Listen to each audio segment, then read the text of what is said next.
A special thank you to each of our subscribers who make this channel possible. Here's today's story.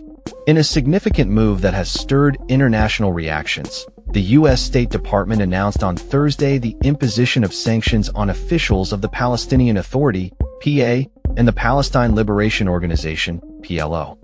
This decision comes amid accusations that these groups are attempting to internationalize their conflict with Israel, particularly through actions such as bringing cases to the International Criminal Court, ICC.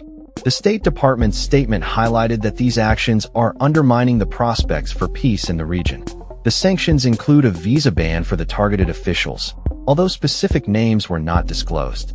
The timing of this announcement is particularly noteworthy as it coincides with a growing trend among Western nations to recognize Palestinian statehood. Just a day prior, Canada expressed its intention to recognize the state of Palestine at an upcoming United Nations meeting in September. This follows similar commitments from France and Britain, which have indicated they would support Palestinian statehood if the ongoing violence in Gaza ceases.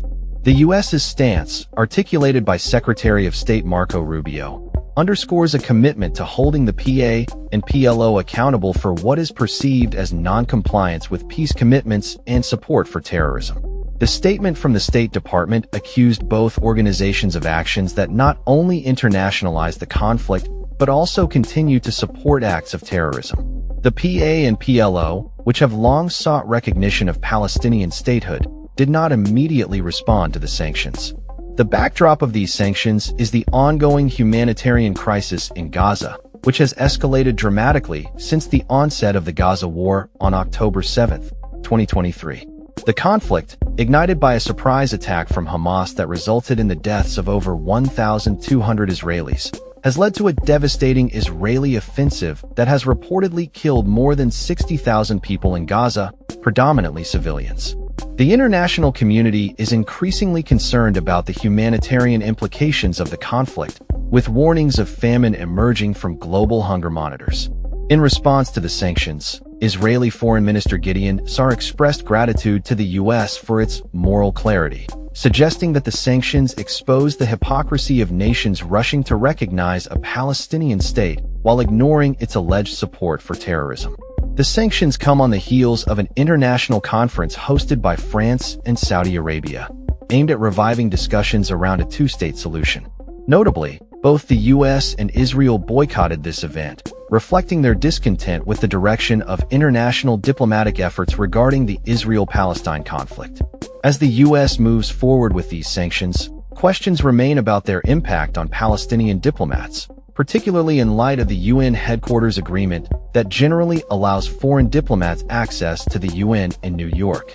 However, the U.S. has indicated that it retains the right to deny visas for reasons related to security and foreign policy. Prominent Palestinian figures have criticized the sanctions, framing them as a form of retribution for the increasing recognition of Palestinian statehood by various countries. Mustafa Barghouti, a leading Palestinian politician, condemned the U.S. for targeting the victims of the conflict rather than addressing the actions of Israel, which he claims are committing war crimes in the occupied territories. The PA has historically defended its financial support for Palestinian prisoners, asserting that these payments are stipends for families affected by Israel's military occupation. This narrative is often contested by the U.S. and Israel, who view these payments as support for terrorism. The international landscape regarding the Israel-Palestine conflict is becoming increasingly complex, with the U.S.'s recent sanctions highlighting a strategic shift that may further isolate Washington in its long-standing support for Israel. As the humanitarian crisis in Gaza continues to unfold, the international community is left grappling with the implications of these sanctions and the broader quest for peace in the region. That's all for this story. We upload videos every day covering many different subjects, so hit that subscribe button to stay informed. Thanks for watching.